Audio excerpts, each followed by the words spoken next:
Vous êtes de retour sur le plateau de Smart Tech, votre quotidienne sur l'innovation. Dans cette deuxième partie de l'émission, on va aller découvrir une voile qui est promise à un long voyage d'une vingtaine d'années parmi les étoiles.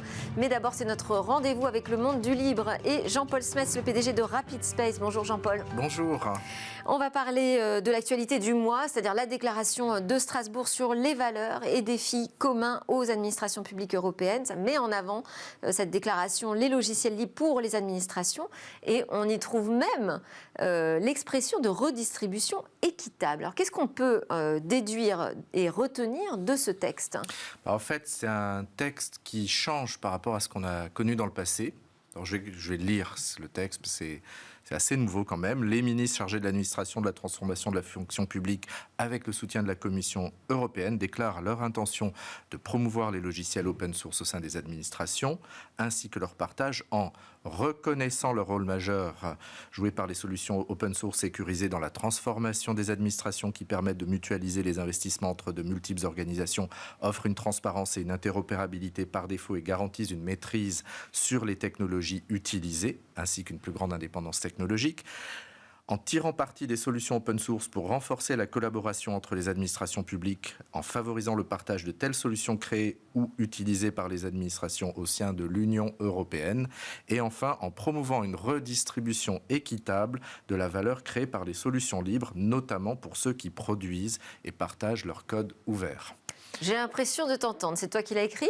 Non, moi, je touche plus à ça depuis 20 ans. D'ailleurs, moi, j'aurais préféré logiciel libre plutôt que l'anglicisme open source parce qu'on a un joli mot en français. C'est vrai. Donc, pourquoi pas l'utiliser ? On trouve des thèmes classiques, mais aussi on trouve des grosses nouveautés par rapport, par exemple, au premier discours de Christian Pierret en 99, ou la loi Laffitte, ou la proposition de loi Lodéo, qui ont un peu guidé depuis 23 ans les politiques de logiciels libres en France et au-delà. On a le thème de la souveraineté qui devient explicite. Donc c'est un peu plus fort.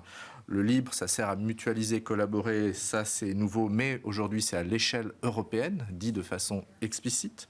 On parle de création, ce qui veut dire qu'il y a des auteurs. Oui. Donc on n'est plus dans les souches de logiciels libres produites par des bactéries. Et on est enfin dans la redistribution équitable de la valeur. Et pour moi, c'est la première fois que je vois ça dans un texte, c'est une grande nouveauté. Mais ce qui sous-entend qu'il n'y aurait pas de redistribution équitable dans les administrations aujourd'hui ? Voilà, en France, franchement, oui. On a un gros problème d'équité de redistribution parce qu'en fait, on a des auteurs de logiciels libres d'une part, des entreprises qui ont des marchés publics liés au logiciel libre, et très souvent, ce sont deux ensembles complètement disjoints. Donc, on va prendre un exemple, par exemple, le socle interministériel des logiciels libres, qui est un catalogue avec toutes sortes de logiciels libres recommandés aux administrations. On trouve en première page 7zip pour l'archivage et Audacity pour éditer des échantillons sonores. Mm-hmm. Et donc, on se demande, mais qui a fait 7zip ? Qui a fait Audacity ? Et 7zip, c'est Pavlov, et Audacity, c'est une société qui s'appelle le Muse Group, qui est aussi éditeur de logiciels d'édition de partitions musicales. Mais ni Ivan Pavlov, ni le Muse Group ne sont affichés dans le socle interministériel du logiciel libre. Et si on parle de redistribution équitable, il faut bien commencer par savoir à qui ou vers qui. Et donc, la première porte d'entrée dans l'administration française pour promouvoir les logiciels libres, ce qu'elle fait, c'est qu'elle cache les gens, qui produit le logiciel, le code, et à qui redistribuer équitablement la valeur. Donc on voit mal comment elles vont arriver à trouver à qui la redistribuer. Moi, je vais plus loin, donc ça c'est un avis personnel, mais pour moi, ne pas mentionner dans un catalogue le nom des auteurs, c'est une violation du droit moral, donc une contrefaçon, parce que en droit d'auteur, on a le droit patrimonial et sur lequel se fonde par exemple la liberté de copier ou de redistribuer les logiciels libres, mais le droit moral, lui, est inaliénable et quand on l'applique à la musique, au cinéma, à la peinture, par exemple, on va voir le site du Centre national du cinéma, quand il liste des films à usage éducatif, on a Le Voyage sur la Lune, titre du film, auteur Georges Méliès. Là, on devrait avoir 7zip, nom du logiciel, auteur Ivan Pavlov. Et donc, pour moi, c'est comme si... C'est ce qui est inscrit dans les licences libres aujourd'hui. Elle parle plutôt de droit patrimonial, elle ne parle pas trop du droit moral, parce qu'elles ont été inspirées plutôt par le monde du copyright en common law aux États-Unis. Américain. Mais si on ne parle pas de l'auteur, comment savoir à qui redistribuer. Et donc, pour moi, c'est le premier gros problème en France. Alors, on ne peut pas dire non plus que l'État ne redistribue rien, puisqu'il y a des exemples de soutien aux logiciels libres, des subventions qui sont données aux éditeurs aujourd'hui. Énorme subvention. RapidSpace en a bien bénéficié. On ne serait pas où on en est si on ne les avait pas eues. On a une grande différence en fait entre l'État développeur industriel, qui a compris depuis longtemps qu'il fallait travailler directement avec les PME plutôt qu'à travers des intermédiaires pour accélérer la source de l'innovation qui est plutôt dans les PME pour le logiciel. Point très positif donc. Oui, excellent. C'est un grand changement par exemple par rapport à il y a 30 ans ou 40 ans. Aujourd'hui, c'est complètement dans le gène de l'État développeur industriel.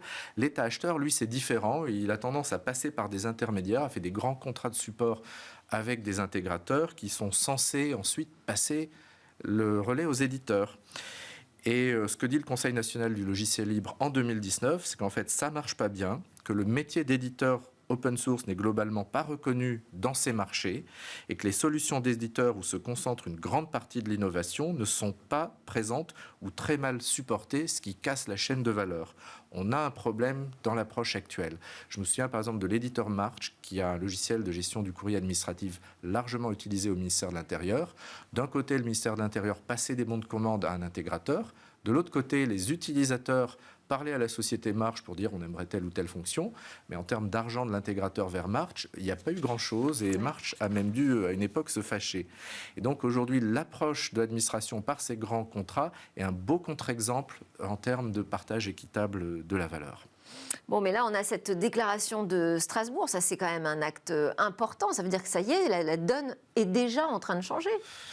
Il y a encore beaucoup de choses à faire parce que, bon, on prend le cas des messageries. On a 4 logiciels de messagerie européens, Open Exchange allemand, Copano néerlandais, Twike et Bluemind en France. Que fait l'administration française? Elle développe depuis 10 ans la messagerie collaborative de l'État qui est tellement faible en termes de fonctionnalité qu'elle est limite inutilisable. On voit encore en temps, quand on se promène dans certaines administrations, oui, votre logiciel n'est pas vraiment libre parce qu'il est fait par une entreprise, mais à la rigueur, si vous étiez une coopérative, pourquoi pas? Mais même quand il y a une coopérative comme Entrouvert, tous ces logiciels en fait, ont été redéveloppés par l'administration via des intégrateurs. Et par exemple, au dernier salon Open Source Experience, Amélie de Montchalin y va, les organisateurs du pôle systématique ont eu comme instruction de ne surtout pas faire rencontrer des entreprises à la ministre. Pourquoi? Je ne sais pas. Et là, elle rencontre XWiki, qui a fait un très beau produit récemment, justement, pour le ministère de la Transformation numérique. Et là, tout le monde était terrorisé. Au secours, la ministre risque de voir une entreprise. Donc on a vraiment un problème. Et on retrouve la même chose au niveau européen? Oui, pareil. On envoie 200 éditeurs de logiciels libres, une liste que la Commission a payée.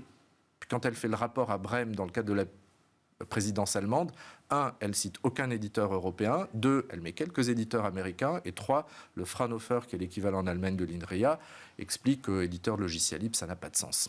Donc c'est ça l'état des choses aujourd'hui. C'est l'état des choses, ça va peut-être bouger avec cette déclaration de Strasbourg, en tout cas on l'espère, et vous nous permettrez de le suivre, Jean-Paul, oui, on n'a plus le temps maintenant. Ça va s'améliorer. Bon, super. Jean-Paul Spes, PDG de RapidSpace pour la découverte du monde du libre. À suivre dans Smartech, c'est la dernière séquence, la séquence est demain.